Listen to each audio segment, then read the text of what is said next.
हाँ जी गाइस, सत श्री अकाल, नमस्ते, आदाब, हेलो, कैसे हैं आप सब लोग। आज मैं आप लोगों के साथ डिस्कस करूंगा सेंट्रल सेल टैक्स एक्ट 1956 के सेक्शन 4 के बारे में।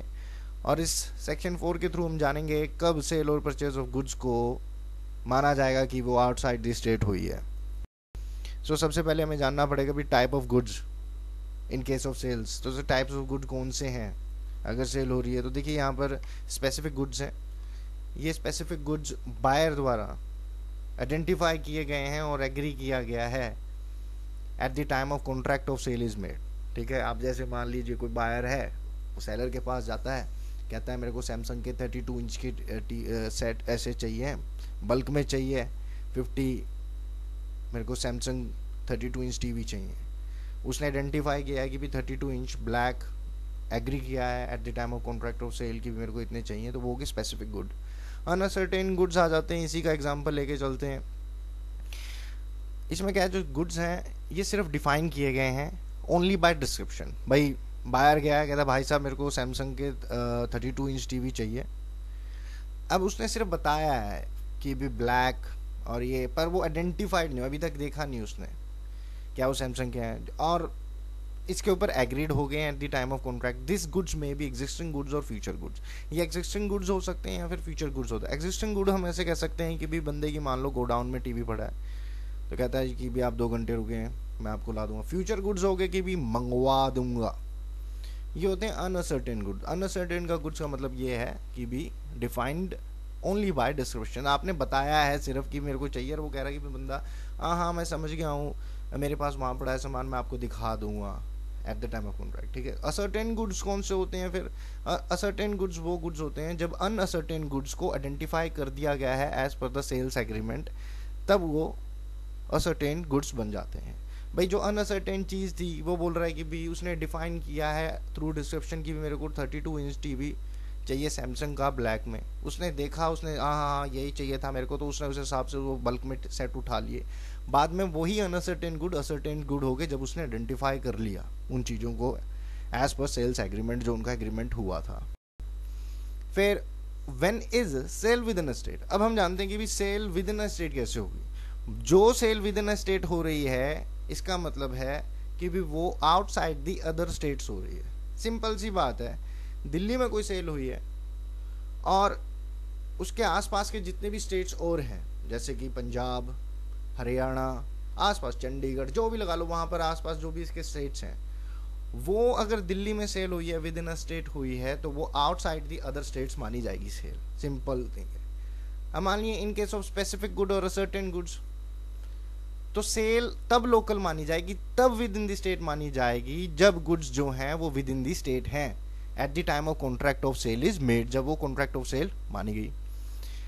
और in case of uncertain goods, sale तब विद इन द स्टेट मानी जाएगी जब goods within the state है, लोकल सेल हो जाएगी जैसे वो विद इन द स्टेट है at the time of their appropriation to the contract of sale by the seller और बाय द बायर। जो सेक्शन 4 है वो अप्लाई होगा only when sale of good is not an interstate sale under section 3। देखिए section 3 की video audio मैंने पहले ही डाल रखी है। जब आप इस सेक्शन 3 की ऑडियो वीडियो को जानेंगे तब आप मान लेंगे कि भी इंटर स्टेट सेल कौन सी होती हैं। तो सेक्शन 4 सिर्फ वहीं वहाँ अप्लाई होगा जहाँ पर जो sale of goods is not an inter state sale under section 3। अब अगर आगे इसमें बताता है if there is a single contract of a sale और परचेज, कि भी एक सिंगल कॉन्ट्रैक्ट था सेल और परचेज ऑफ गुड्स का, जो कि सिचुएट करता है मोर देन वन प्लेसेस। ठीक है, जो कॉन्ट्रैक्ट हुआ है सेल और परचेज ऑफ गुड्स का, वो सिचुएट करते हैं मोर देन वन प्लेसेस, तो माना जाएगा कि यहाँ पर separate, that there are separate contracts in respect of the goods at each of the goods at each of such place. हर एक जगह का एक डिफरेंट कॉन्ट्रैक्ट माना जाएगा। भी मेरा कुछ सामान दिल्ली में जा रहा है, मेरा कुछ सामान चंडीगढ़ में जा रहा है, मेरा कुछ सामान पंजाब में जा रहा है, हरियाणा में जा रहा है, तो हमें ये जानने के लिए, डिटरमाइन करने के लिए क्या वो sale within the state है या नहीं है, जस्ट बिकॉज। तो सेपरेट कॉन्ट्रैक्ट्स होना जरूरी है। अगर जो सेल और परचेज जिन गुड्स की हो रही है, वो गुड्स अगर सिचुएट करते हैं मोर देन वन प्लेसेस। ऐसे सेक्शन 4 का ये ओरिजिनल प्रोविजन है जहां पर हमने इसके बारे में पिछली स्लाइड्स में डिस्कस किया है।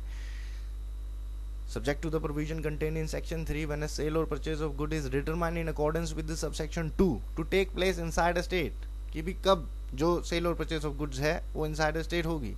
Such sale or purchase shall be deemed to be have taken place outside all other state, कि भी जैसे दिल्ली में हुई है तो उसके दिल्ली में within the state जो सेल हुई है वो outside all other state हुई है। तो इसका मतलब ये है, so ये close to भी यही है, a sale or purchase of goods shall be deemed to take place inside a state if the goods are within the state।